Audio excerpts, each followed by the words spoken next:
Hello, everybody. Welcome one, welcome all, and welcome back to the Bleav in Iowa State podcast. My name is Tyler Carter. Hey, my name is Cody Van Cielello. Cody, we have a very, very, very good matchup upcoming on Saturday with the West Virginia Mountaineers. How you feeling?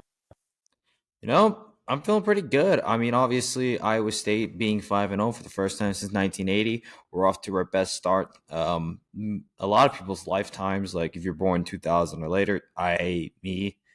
Um, it's a lot of great feelings, and I mean, there's a lot like that's already been done with Iowa State, a lot they achieved, but there's a lot more to achieve, and I think getting this will be like one of these games where it's a time for Iowa State to be like prove they're like a real deal, and this is one of those games that we circled like I think on the calendar even before the season start as like this will be very important in order to determine whether Iowa State is a legitimate contender or not.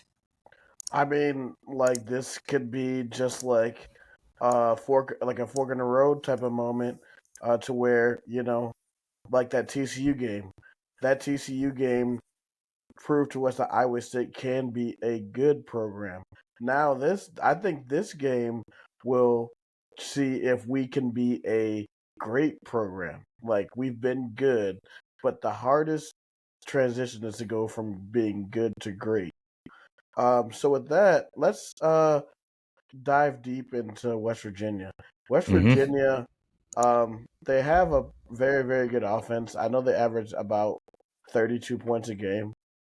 So they can score the ball pretty well, and obviously one of the possible problems that I could see in this game is them. They have a great run game. Yeah, absolutely. I mean, in their game against Oklahoma State, West Virginia, I believe, they ran all over Oklahoma State. They ended up with about just under 400 yards of rushing. Jaheim White led the team with 19 carries, 158 yards, and one touchdown.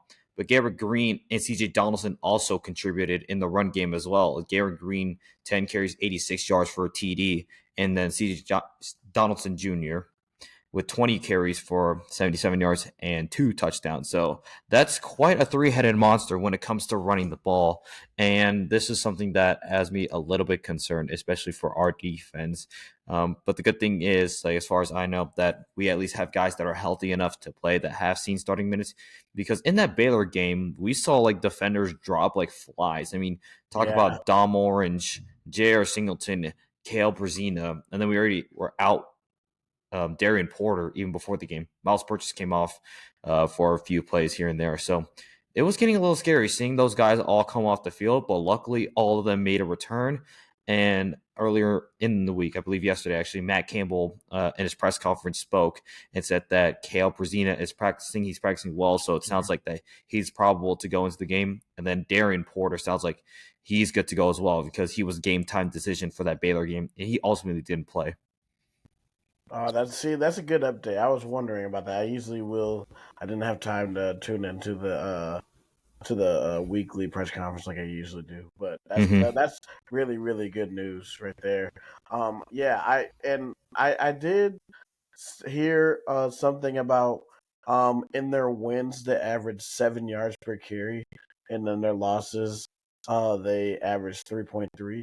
And I think that's going to be the key right there. Is basically tackling them at the first point of contact. So not letting them get that excess yardage and breaking tackles to make them average 7 yards to carry. I think that's going to be one of the big things in this game to slow down their offense.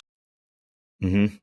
I mean, yeah, I yeah, that's going to be something huge to note, and that's going to be something that and we've seen throughout the year, Iowa State has tended to like kind of struggle with bringing guys down. I mean, you see a bunch of running backs when they go up against Iowa State, they're able to get those extra yards just because they're able to fight off the tackles from Iowa State, and that has something that has been a little bit concerning for the Cyclones defense is they haven't really been able to necessarily wrap up guys and finish tackles, but we have seen a little bit of a progression, obviously with Brazina and things like. I mean, Dom Orange is capable of wrapping guys up, and just the fundamental kind of things is less ultimately like what it is, and that's just what's going to win your football games. And I'm pretty sure this week, Iowa State knows that they can't really afford to do what they did against other teams like Houston and Baylor, where they aren't like fully wrapping up guys and things like that. So I'm pretty sure that's been hammered in this week in practice, and we'll see if it comes into fruition.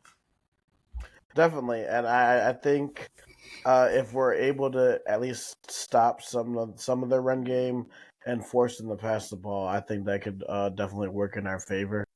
Although Garrett Green is a very good quarterback, and he's a great runner, but like I think like they predicate their offense on the run game. So if we can even slow that down even a little bit, or at least try to hold them under 180 yards, like I feel like that'd be a win for this defense. Yeah, and I think that's always been something to note with John Heacock's defense is like he's always going to put like his like defense to make you beat us with not your best player. So he's just going to try to do everything he can to like force you to play your weaker side, play your weaker hand, and not like win with your strong hand. It's like thing with Heacock's defense is like he's gonna put his best he's gonna put his best game plan towards the best thing that their offense is going against. And if like Garrett Green beats us through the air, then so be it. But like you are at least limiting like the big major players like in that run offense. So I think that's just something that is he like that's John Heacock's bread and butter right there is you beat us, but not with your best players. If you beat us with like something that you aren't like usually like you aren't necessarily like greater at, then so be it. But we're gonna force you to play uncomfortable, and if you play well while being uncomfortable, so be it. Right, like basically, if you just if you basically dodge every wrench in the book that uh that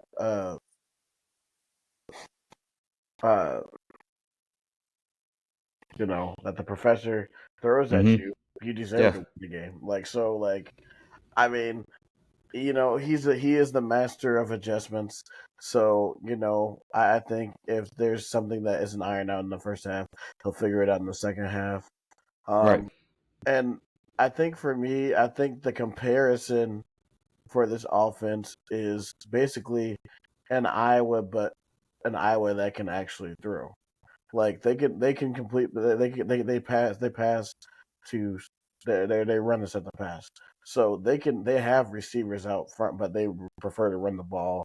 They want to slow down, run the clock out. So I know for us, a key for this defense is going to be getting off the field because they're going to want to have long sustained drives and keep that Iowa State offense off the field. Mm-hmm. Yeah, that's just like that's one of the major things that is gonna like that West Virginia wants to play in order for it to be their advantage. Another thing that they would want to play into their advantage is obviously the atmosphere. Now we saw what happened Yeah. with our atmosphere and how great that was. Now I wonder how much of that atmosphere are they gonna hear like at Milan Puskar Stadium, which is basically very similar to Jack Tri Stadium. The little tidbit for those who may not be too familiar. Jack Tri Stadium and Milan Puskar Stadium are shaped similarly. They were built by, I believe, the same construction contractor, so they're basically sister stadiums. So they're familiar in that manner, and I think the atmospheres are going to be very similar. How the players will handle being on the other side of that atmosphere, we will have to see. But they know what it's like playing in that atmosphere. The question is, how are they going to be able to handle being on the other side of said atmosphere? Right. I mean, we'll see how this team responds, especially to a very, very uh to play a good team. This is another test that this team has to pass to in order for us to get to where we want to be. Like the tests get harder each week, but we'll see how they respond. Now let's talk about our offensive attack. Like now, I think offensively we're really going to be able to get ours. Like like West Virginia's defense is not good at all. Like they're near the bottom of college football in like a lot of different not topics but different areas. So like I believe like mainly the key thing for us is to not have dumb procedural penalties and play our type of ball and no turnovers because as you see we are very very hard to beat when we don't turn the ball over. Also, just the fact that we have a positive turnover margin, which we're like top 10 in the nation right now. I it's like if we keep playing the type of ball like we have, and also we have to start fast. I think for that's going to be a huge thing for us. Like it was good the first 5 games with the guys we're playing, but now with the competition getting better, we cannot afford to have a slow start, Cody. Yeah, and yeah, that's one thing I've noticed. Yeah, and I think a lot of fans are concerned about, and they have a right to be concerned. Our Hmm. slow starts haven't been that great, but I think what we saw in that Baylor game, we were that. I think I take that as progress. You may not see it on the score sheet, but if you look Definitely, at yeah. if you look at that first drive against Baylor, we were moving the ball well, like that. We were all the way in the red zone. We moved the ball down fine. We just had a little bit of a mistake in execution because I mean, uh, Abu Sama, I was watching the game again, and he missed like he took the wrong cut. And I mean, that's just Hmm. simple. That's just one of those like small procedural like things, like you said, like execution. But I mean, that drive, we were moving the ball fine. So I think if we are able to do that just fine, and I mean, we still won comfortably at the end against Baylor, but cashing in on those touchdowns are going to be a huge. And I think this team knows now that they are capable of moving the ball like that because maybe your confidence is a little shot that, oh no, you can't really start fast. But I think you've seen now against Baylor that you are more than capable of starting fast. It's just a matter of putting on that finishing touch. And I can say the same thing about the end of the first half where we moved the ball down the field and we were right about to score a touchdown. But then Rocco, under pressure, throws it up, doesn't have enough strength to get it out of bounds. And I mean, that's the right play you make in that scenario, but not enough strength in the arm.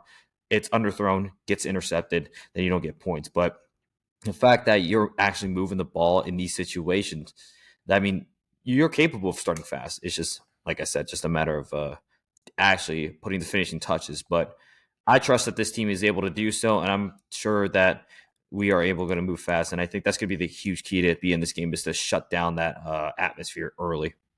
Yeah, let's just imagine. Let's just going down, driving down, scoring a touchdown. That would take the air out of a place early.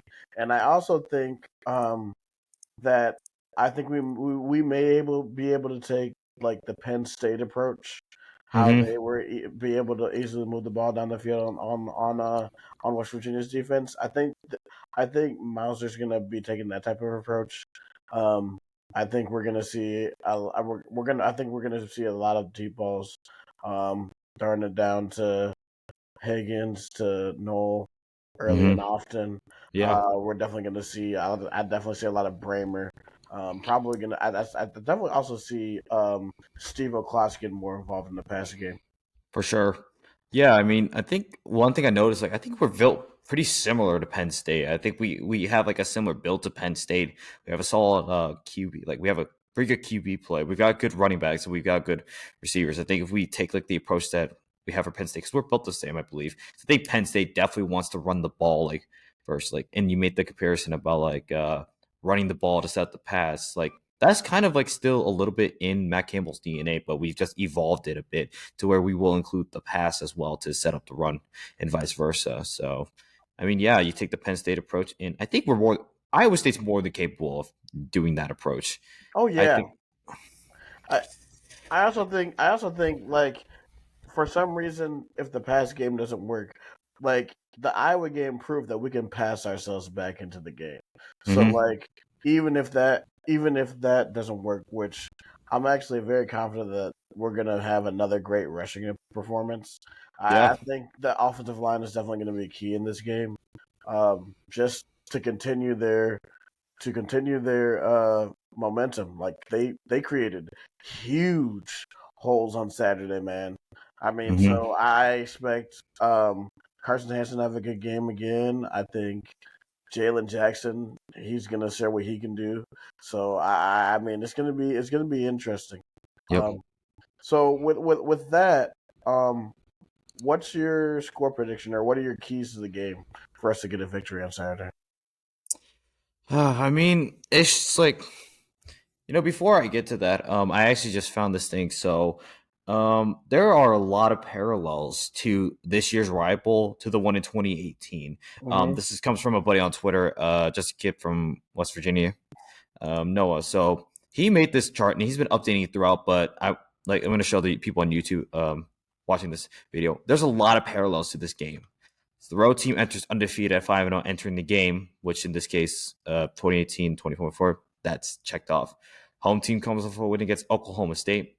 yeah, I mean, we did the exact same thing in 2018. Brock Purdy's first start. Yep. Home team does the blackout for the game. Yeah, I mean, West Virginia, they've announced they're doing their coal rush. This is the game they're going to do the coal rush. Game played the week of October 11th to the 18th. Yeah, I mean, our game got 2018 was played on the 13th, if I'm not mistaken. Night game was at 7 p.m. In the time zone from the away team. Yeah. Home team. These two are a little questions. We'll have to see what Iowa State equipment goes for. I'm going to assume they're going to go like red helmet with white. Could be possible, but we'll That's what I was see. thinking. Tim Brando on the call. Yep. Home team QB plays better than record shows. I mean, that's object. Like I feel like it's a little objective, but I can see Right. where it goes. Yeah. Road teams enter at the top 15 team. Yeah. So there are a lot of parallels, and that's something that's cool to note. Don't mind the other memes, but anyways, yeah. I just think there's a lot of parallels to this Riot Bowl, and I think this is gonna be a great game. But I think the key, like the major keys for Iowa State, is to have that ground game going because we've seen it in the last two games and how they produce. And to go further into that, I want to talk about Abu Sama. I know obviously he didn't have that much of an impact in the last game. I mean, some fans are like questioning about Abu Sama's production. I think he's fallen off, and there's valid criticism there, but he still leads the team. Like he's second on the team in yards behind Jalen Jackson. They both are at like 400 something yards. So even with Abu Sama having like some bad performances, like what we saw against Baylor, he's still capable of like running the ball. And I think this is gonna be one of these games where the depth matters, and I think this is one of these games where Abu Sama is going to be much needed. And I mean, just don't give up on Abu Sama if you're a fan. Like I know he hasn't been performing well, but these are the moments that you're going to need him. If say Jalen Jackson and or Carson Hansen gets shut down, Abu Sama's right there, and he's going to be the one that like needs to step up. And I think he might be, honestly. So just yeah. Yeah. No. So I think a few keys for me. I'm gonna say, start fast. Get the run game going early, and defense get off the field. Get off of that field. So with that, what are your predictions? Your score predictions? I mean, this one I think we're capable. Like I mean, in the last a few games or so, we scored like I mean against our score differential, like our points per game has been pretty good. I think we're in the around the 30s. We generally get up like around like 20 some points, and I think we're more than capable of scoring at least like 30 points. Whereas West Virginia, I've noticed here in their losses, I mean, they've shown obviously they got basically shut down by Penn State and blew a lead against Pittsburgh.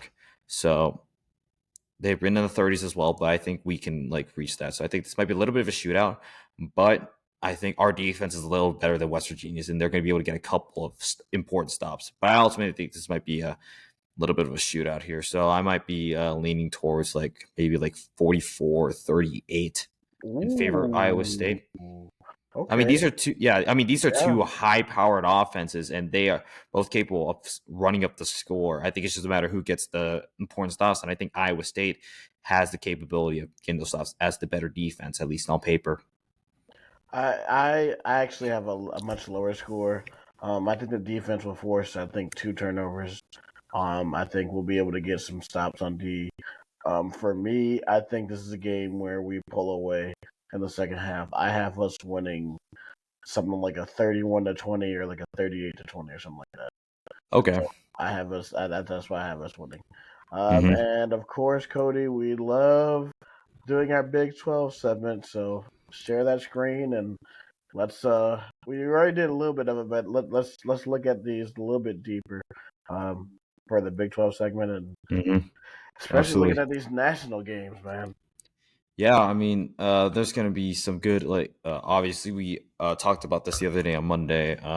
We kind of want to take a little deeper look here. So obviously, so we have the Friday matchup, which is gonna be number 16 Utah Yeah. visiting 4-1 Arizona State, coming off a great win against Kansas and really establishing themselves in the Big 12. And I think they're still ripe. And this is almost looking like a pick'em game here on the match predictor. This is almost just like a pick 'em. It's like 51-49, so it's break even. If you say Utah's only favored it by 4, so I mean Arizona State is capable. I mean, look at their last like few games; they barely lost to Texas Tech, and then they beat Kansas. And I mean, I think this Arizona Scatterbo, I think he's the real deal for Arizona State. I think Scatterbo's a real deal. Yeah, Scatterbo is definitely the real deal for him. Obviously, really, it's the burning question that everybody has: is Cam Rising going to play or not? That's really just been the thing. It's like honestly, like if he actually does play, then really a lot for the rest of the year they're gonna be like favored. But like that's really the key. And if Luke Wilson takes a step because he's been struggling, he's a young guy, but like I mean for this team, they expected to have Cam Rising, so this should be a interesting matchup, and I think this will be closer than what the extras predict. Just Mm-hmm. to have Big 12 after dark on Friday night, this is going to be a great lead up going into Saturday. Mm-hmm. Yeah, and then after Big 12 of the Dark, you've got your Saturday matchups: Cincinnati, UCF, Arizona at BYU. This is the big noon kickoff game. I think we alluded to earlier or Hmm. earlier in the week. Obviously, you got the Riot Bowl, and then Kansas State at Colorado. And I think I want to honestly take a look at the Kansas State Colorado game a little more. Yeah, let's do that. Yeah, I mean, looking right now, Kansas State is only right now a 4.5 point favorite against the Buffaloes, and I mean, the Buffaloes are looking pretty legit. Like each week, each passing week, they look legit. Yeah, they have looked legit, man. Let's see if both their line play continues to improve. But like with K State, like if they wanna continue to stay in this race, they gotta win this game.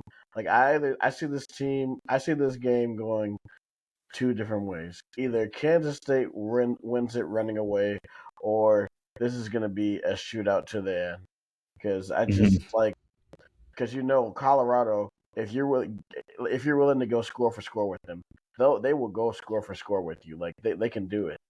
Yeah, yeah. Honestly, this is like you prepare for fireworks. I don't know how like if this is like what we expect it to be, and it's gonna be a like just a bunch of fireworks.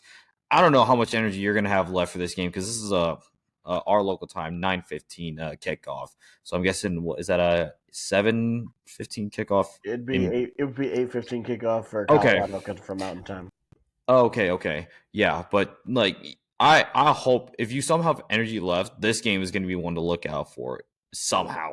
I, Yeah, man. I mean, depending on how you really, really feel about this, like if you really feels that, I would probably put some coins on betting the over. But mm-hmm. man, Yeah. yeah, I think that's gonna be a fun game.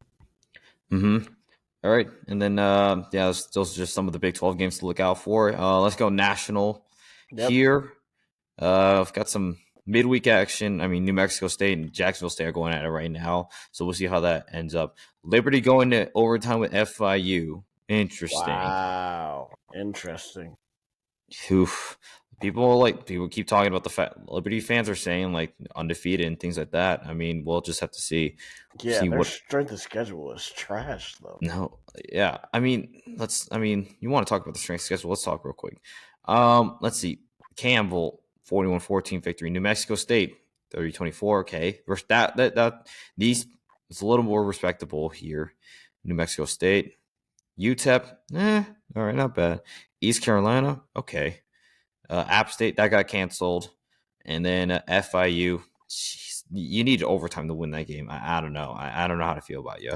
That's what I'm saying. Like that schedule, there's no way if they go undefeated that they're gonna get put in over like a Boise State who took Oregon to the brink. Like there's no way Mm-hmm. they're gonna get in. Yeah, I mean they only lost on a walk off field goal. So Jeez. yeah. All right. Some more midweek action here. Coastal Carolina taking on James Madison. I definitely look out for this one if I'm a G5 fan. Ooh, yeah. That one could be a that's one that one's gonna be a fun one tomorrow. Uh, Mm-hmm. And then we can get on to our slate for Saturday. Some just South Carolina taking on Alabama. I mean, Alabama reeling. But I mean, I think they should take care of business against South Carolina after that loss to Vanderbilt. It's going to be interesting to see how Bama responds after that loss to Vanderbilt. Mm-hmm. Like we'll see in the Kalen DeBoer era. Yeah, just see how you respond. Just more, just 11 a.m. window outside of Alabama and maybe Washington, Iowa. This one's looking a little like this one could be interesting here. Washington at Iowa.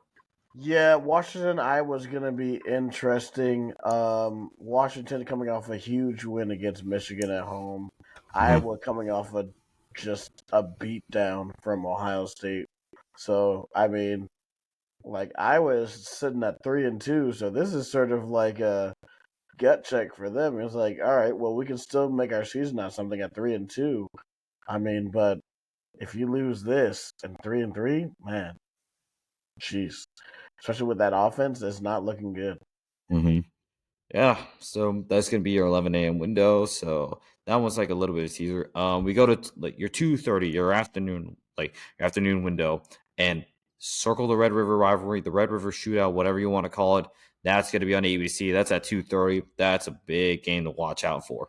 Yes, sir. This is going to be so weird now because now that this is an SEC matchup, this game is going to be played at 2:30 now instead of 11 a.m. It's Mm-hmm. so weird to me. Penn State USC is also going to be interesting. Interesting to see how SC responds after going on the road. There's like a crazy stat in the Big Ten where I think road teams are 1-7 after going to from multiple time zones. Mm-hmm. And like USC had to go 2 time zones. Penn State's traveling 3 time zones. So like it should be interesting to see how they're going to be playing an early game. This game is going to be at 12:30 LA time. So like Mm. it should be interesting to see where how Penn State gets up for Mm-hmm. this game. Yep, and that's your CBS game. So that's gonna be a lot of eyes on that game. Oh, for sure. Yeah, yeah, yeah. All right, some more Stanford and Notre Dame on NBC, obviously. Cal and Pitt. Who would have thought Pitt undefeated at this point in the year, number 22 in the country. Yeah, man, they're probably one of the biggest surprises of the year. And this is they're going to be playing a feisty Cal team that took Miami to the brink, and I felt like they Yep. sort of got cheated last week because Yeah. Miami keeps getting the benefit of these penalty calls. But Let's be real. I think the only reason why Miami got the benefit is because they realized the ACC needed somebody to still be undefeated, so that way they can still be somewhat a legitimate player in the college football playoff. Well, let's be real. Cal won that game, and I think Cal is going to play with that chip on their shoulder. They knew they got screwed out of the game, so I think they might have some level of frustration and anger. And they might try to put it on Pitt and ruin that, their season. oh yeah, yeah, definitely. I see Cal coming out with a fire in this game. I mean, they're only what Pitt's only a 3 point favorite at home, so that just shows you just how it's like been playing against these top dog team, like these upper tier teams. I mean, you remember earlier in the year, I believe they beat Auburn, and then obviously they took Miami to the brink. So Cal can play with the big boys of college football, the bigger Oh boys of yeah, college football. So I wouldn't be surprised if Cal pulls off the upset. nah, me neither. Like we said, Pittsburgh always loses a dumb game that they shouldn't, and this might be the one. Mm-hmm. All right. Skip over some more games here. Memphis to South Florida, G5 game to look out for. Definitely. Memphis, South Florida. Man, did you look at the over under for this game? 60.5. Uh, Golly. um, yeah. There's a game that I'm seeing here that's higher than that over under. What? Arkansas State, Texas State. Look at the over under for this game. 64.5, and they're a 14.5 point favorite. Some of these G5 over unders are wild, but real quick, I'm gonna jump back to Power 4 real fast before we go to like G5. Florida, Sure. Tennessee, Tennessee coming off that loss against Arkansas. You know they kind of need a win here in order to keep themselves in the SEC championship race. Yes. Florida. Yeah, this is gonna be interesting because we're gonna see how Nico Maliava responds, man, after a loss, a tough loss to Arkansas. Like this, like rivalry games, you throw the records out, and like Florida is gonna give everything they got, man. So Mm-hmm. that, like I said, that was gonna be closer than what the experts predict. So watch out for that Yep. one. Yep. And then after that, we've got two marquee matchups right down here. Ohio State, number 2 in the country, taking on Oregon. Number 3 in the country at Autzen Stadium. The Autzen Zoo is going to be hosting the Buckeyes. What are your thoughts on this game? Yeah, so for Ohio State, this is going to be their first test of the season. Up to this point, they've played tons of cupcakes, but we're really going to see how this roster is against Oregon, who got tested in week 2 against Boise State. I think this is going to be who's gonna have supremacy in the Big Ten, and who knows? This might be a meeting, a future meeting in the playoff. I mean, who knows? Maybe these two teams meet each other in the Big Ten title game. Like, Right. because I think I had this as like my early like preseason prediction as to who's going to be playing to play for the Big 12 or Big Ten championship, and I had Ohio State and Oregon, and I mean, I had Oregon getting the win over Ohio State. Both teams beating Michigan. Or actually, yeah, I had both teams Yeah. beating Michigan. Ohio State coming in with that one loss. Oregon coming in undefeated. And yeah, that was my Big Ten championship prediction. And then right below Ohio State, Oregon, you have Ole Miss traveling to Death Valley to take on the Tigers at LSU. Yeah, 61.5 over under. If you remember last year's game was high scoring. I believe Ole Miss won like 61-58 or something like that, something crazy like that Yeah, last year with Jaden Daniels. So I expect the same thing to be the score, just to be ran up again, and whoever gets the ball last wins this game. But that's going to be a fun essentially. one, especially if you have that in your quad view. That's gonna be Hmm. a fun game to watch. Yeah. Yep. And then down here, just some obviously we mentioned Kansas State, Colorado, and then Boise State traveling all the way to Hawaii to take all the way to Hawaii to take on the Rainbow Warriors. I think Boise State should be able to take care of business. But if you are sicko enough and are still able to watch this game after all these other games, especially that 6:30 window, props to you. I don't. I mean, if you want to watch a good running back, if you want to watch a electric player, watch Ashton Johnson. Like that Mm-hmm. that that guy is just a human highlight reel, man. Like, yeah, like so if you are a football sicko and you want to watch him play, stay up and watch them probably destroy the Rainbow Warriors. But that's gonna be that's just to watch him. That's gonna be a fun game to watch. Yeah. So yeah, that's gonna be your Week 7 preview. There's a lot of college football still to go. Some rankings to watch out for. I mean, who knows how they're going to shift after the week. So we'll see just how chaotic like this. If last week was chaos incarnate, who knows how much more chaos we're going to be seeing in the next few weeks. I am telling you this. I'm telling you, Cody. This season just reminds me. It's 2007 light, but like, man, every week it just goes up and up and up, and then teams that you didn't even think were gonna be undefeated are undefeated, like us. I mean, we said, in our previews, we're like a lot very optimistic, but man, we're actually 5-0, and thinking that we moved to 6-0, like, man, move to 6-0, man, then like, the conversations are gonna be like, man, are we thinking playoff? But yeah, right now we're just gonna worry about this game on Saturday, and hopefully we get a dub from it.